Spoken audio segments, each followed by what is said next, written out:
Amul cheese, Amul cheese, yes please, try it once, try it twice. इसके हर bite में है दूध, से अमूल चीज़ यस प्लीज़. सो अब बात करेंगे चीज़ रिएक्शन जो मैंने बताया था. चीज़ में, बियर में, रेड वाइन में और केले में, बनाना में एक सब्सटेंस होता है tyramine which is an indirectly acting sympathomimetic. Indirectly acting मैंने क्या कहा था, वो घुस जाएगा वेसाइकल में. नॉरएपिनेफ्रिन वहाँ स्टोर्ड है, प्रेगालिन घुस के उसको धक्का देगा, कहते निकल यहाँ से, निकल बाहर. तो अब क्या हुआ, बहुत सारा नॉरएपिनेफ्रिन नीचे सिनेप्टिक क्लेफ्ट में जमा हो जाएगा. ठीक है. अब इसका प्रॉब्लम किस में आता है, उन लोगों में आता है जो कि मोनोअमीन ऑक्सीडेज इनहिबिटर्स ले रहे होते हैं. ठीक है. These are basically antidepressants पहले थे, मतलब अब तो हमारे पास बेटर ड्रग्स हैं, SSRI selective serotonin reuptake inhibitors, और पहले लोगों को मोनोअमीन ऑक्सीडेज इनहिबिटर्स दिए जाते थे. ये बेसिकली मोनोअमीन ऑक्सीडेज एक एंजाइम होता है जो कि पेट के अंदर प्रेजेंट होता है. ठीक है. तो वो क्या करता था, बेसिकली वो नॉरएपिनेफ्रिन को मेटाबोलाइज कर देता है. जैसे मैंने आपको बताया था, नॉरएपिनेफ्रिन इज मेटाबोलाइज में monoamine oxidase and catechol O methyl transferase. तो जो नॉरएपिनेफ्रिन है वो मेटाबोलाइज हो जाता था पेट में जा करके, या और भी जगह इसकी लोकेशन होती है, बाद में बताऊंगा. तो अब क्या हुआ, वो डिस्ट्रॉय हो गया. अब हमने मोनोअमीन ऑक्सीडेज इनहिबिटर दिया, अब वो नहीं डिस्ट्रॉय हुआ. सो अब क्या हुआ, जो मरीज मोनोअमीन ऑक्सीडेज इनहिबिटर्स खा रहे हैं तो इट विल एस्केप डिग्रेडेशन, वो ब्लड में पहुंच गया. अब वो अपटेक हो जाएगा एड्रेनर्जिक न्यूरॉन से. फिर ये टायरामीन की बात कर रहा हूँ, क्योंकि मोनोअमीन ऑक्सीडेज इनहिबिटर्स हैं तो टायरामीन डिस्ट्रॉय हो नहीं पाया. सो इट एस्केप, वो बच गया, बच गया, बच गया, बच गया, हो गई मेरी बल्ले बल्ले हो जाएगी, बल्ले बल्ले. तो टाइम कहते मेरी बल्ले बल्ले हो गई, मैं तो बच गया भाई.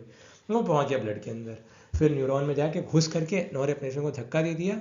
और अब क्या होगा, हाइपरटेंसिव क्राइसिस से मरीज मर सकता है. ठीक है. तो इसीलिए बहुत इंपॉर्टेंट है. और ड्रग ऑफ चॉइस इसमें होती है फेंटोलामीन. फेंटोलामीन बेसिकली अल्फा ब्लॉकर होती है. अल्फा 1 रिसेप्टर मैंने बताया था क्या करते हैं, वेसो कंस्ट्रिक्शन, बीटा 2 वेसो डायलिटेशन. पर नॉरएपिनेफ्रिन तो काम ही नहीं करता ना बीटा 2 रिसेप्टर्स पे, तो इसीलिए. ठीक. अब बहुत इंपॉर्टेंट रिफ्लेक्स डिस्कस करने जा रहा हूँ, बेरो receptor reflex. What is this reflex basically. बेरो रिसेप्टर्स कहाँ कहाँ प्रेजेंट होते हैं, कैरोटिड, साइनस और एओर्टिक आर्च. फिजियोलॉजी में आप लोग पढ़ चुके हो.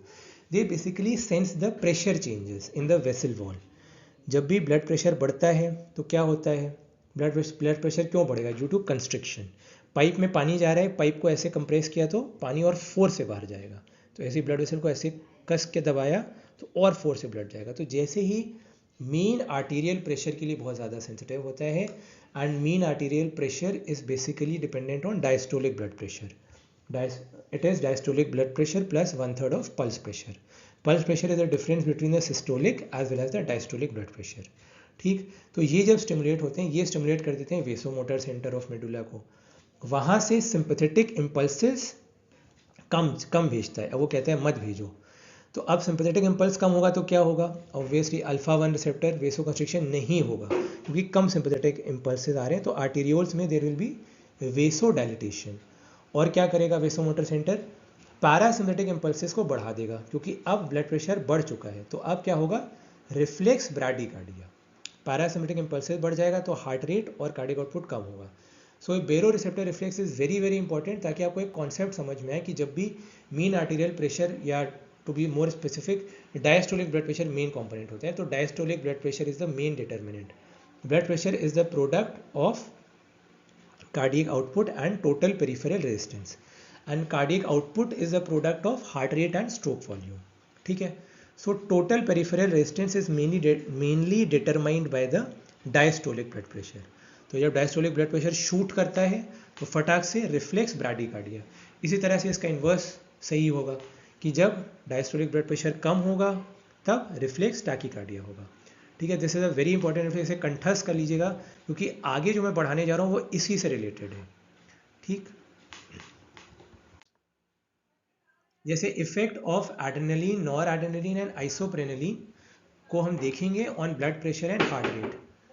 एड्रेनलिन जो होगा वो क्या करेगा, it will increase the systolic blood pressure. Systolic blood pressure किस पे डिपेंड करता है, on the cardiac contractility. So adrenaline will is a beta 1 stimulant. So beta 1 पे पॉजिटिव इफेक्ट, तो ब्लड प्रेशर बढ़ जाएगा, systolic blood pressure will increase. Diastolic blood pressure पे कोई इफेक्ट नहीं होगा, ये याद रखिएगा, because adrenaline acts on both alpha 1 as well as beta 2. तो ABCD याद है, तो इसीलिए nil effect on diastolic blood pressure. अब हार्ट रेट में दो एक्शंस, एक तो direct action due to beta 1, एक रिफ्लेक्स एक्शन जो मैंने बताया था, reflex bradycardia, baroreceptor reflex, that is due to M2, ठीक है। सो डायरेक्ट एक्शन क्या होगा, बीटा 1 की वजह से डायरेक्ट एक्शन होगा इंक्रीज कॉन्ट्रैक्टिविटी, क्योंकि वेंट्रिकल्स, जो वेंट्रिकल्स हैं उसके अंदर बीटा 1 रिसेप्टर्स हैं, सो कॉन्ट्रैक्टिलिटी बढ़ जाएगी। सो कॉन्ट्रैक्टिलिटी बढ़ गई। अब कॉन्ट्रैक्टिलिटी बढ़ने की वजह से क्या होगा, बीटा 1 रिसेप्टर स्टिमुलेशन, तो डायरेक्ट एक्शन एड्रेनलिन का हार्ट पे होगा, it will cause increase heart rate. Contractility बढ़ाता है, हार्ट रेट पर तो इतना फर्क नहीं पड़ेगा, मैंने पहले तो कि रिसेप्टर जो atrium contains muscarinic receptors and ventricles contain adrenergic receptors, ठीक है। Reflex action will be nil. Reflex action किस पे डिपेंड कर रहा था, मैंने बताया था diastolic blood pressure, very good, अच्छी मेमोरी है आप लोगों की, excellent. So reflex action will be nil, क्योंकि डायस्टोलिक ब्लड प्रेशर पे इफेक्ट निल, दोनों नलिफाई हो गए। सो नेट इफेक्ट क्या होगा, 1 + 0 इज इक्वल टू 1। अब बात करते हैं नॉर एड्रेनलिन की। नॉर एड्रेनलिन का सिस्टोलिक ब्लड प्रेशर पे क्या इफेक्ट होगा, मैंने बताया था वो बीटा 2 पर काम नहीं करता, बाकी सब पे काम करेगा। तो अल्फा 1, अल्फा 2 और बीटा 1, बीटा 3 पे तो वैसे भी इतना उसका इफेक्ट होगा ही नहीं। सो क्या करेगा, systolic blood pressure depends on cardiac contractility, systolic blood pressure बढ़ा देगा। डायस्टोलिक ब्लड प्रेशर को तो बहुत ही ज़्यादा, ज़रूरत से ज़्यादा बढ़ा देगा। क्यों, कि बोलेगा मेरी बल्ले बल्ले भैया, बीटा 2 रिसेप्टर पे तो मेरे को काम करना ही नहीं है, तो मेरे को सिर्फ अल्फा 1 रिसेप्टर है, तो वो बीटा 2 रिसेप्टर काम कर नहीं पाए, तो वेसो डायलिटेशन नहीं हो पाएगा, तो वेसो कंस्ट्रिक्शन की वजह से बहुत ज़्यादा शूट अप कर जाएगा डायस्टोलिक ब्लड प्रेशर। अब डायस्टोलिक ब्लड प्रेशर बहुत ज़्यादा शूट अप करने की वजह से रिफ्लेक्स एक्शन क्या होगा, वेरी गुड, बहुत ज़्यादा रिफ्लेक्स ब्रैडीकार्डिया, बहुत ज़्यादा हार्ट रेट कम हो जाएगी, क्योंकि बहुत ज़्यादा डायस्टोलिक ब्लड प्रेशर शूट हो रहा है, तो बहुत ज़्यादा रिफ्लेक्स एक्शन से हार्ट रेट कम हो रहा है, ठीक है। तो डायरेक्ट एक्शन में बेसिकली हार्ट पे क्या होगा, बीटा 1 स्टिमुलेशन, नॉर एड्रेनलिन, तो हार्ट रेट बढ़ेगी ऑब्वियसली। रिफ्लेक्स एक्शन बहुत ज़्यादा ब्रैडीकार्डिया, सो नेट इफेक्ट 1 और रिफ्लेक्स एक्शन तो -2, तो 1 - 2 = -1, तो net effect decrease in heart rate. ये प्लीज़ याद रखिएगा, लोग बहुत इसमें कंफ्यूज होते हैं इस फंडे में कि नॉर एपिनेफ्रीन क्या करे, सबको लगता है नॉर एड्रेनलिन हार्ट रेट बढ़ाता है, जी नहीं, नॉर एड्रेनलिन हार्ट रेट को कम करता है।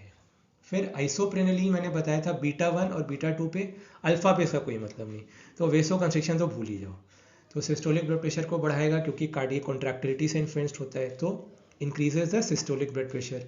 डायस्टोलिक ब्लड प्रेशर ऑब्वियसली कम करेगा ना, क्योंकि बीटा 2 पे एक्टिविटी, अल्फा पे तो कुछ काम ही नहीं, तो ये बहुत ज़्यादा डायस्टोलिक ब्लड प्रेशर कम करेगा। और जैसे ही मीन आर्टेरियल प्रेशर उर्फ डायस्टोलिक ब्लड प्रेशर कह रहा हूँ कि पल्स प्रेशर का ज़्यादा रोल है नहीं, तुरंत क्या होगा, रिफ्लेक्स एक्शन बहुत ज़्यादा इंक्रीज, रिफ्लेक्स टैकीकार्डिया बहुत ज़्यादा। तो एक तो आइसोप्रेनलिन का डायरेक्ट एक्शन हार्ट पे है, बीटा 1 रिसेप्टर को स्टिमुलेट करके 1 है, और ये +2 रिफ्लेक्स एक्शन और ज़्यादा tachycardia. So maximum heart rate किससे बढ़ेगी, 1 + 2 = 3। So isoprenaline produces a most pronounced increase in heart rate, इसको कंठस्थ कर लीजिएगा, ठीक है। सो आइसोप्रेनलिन का सबसे ज़्यादा हार्ट रेट बढ़ाती है, बहुत इंपॉर्टेंट, पीजी में क्वेश्चन आता है, USMLE PLAB any exam. Okay bye.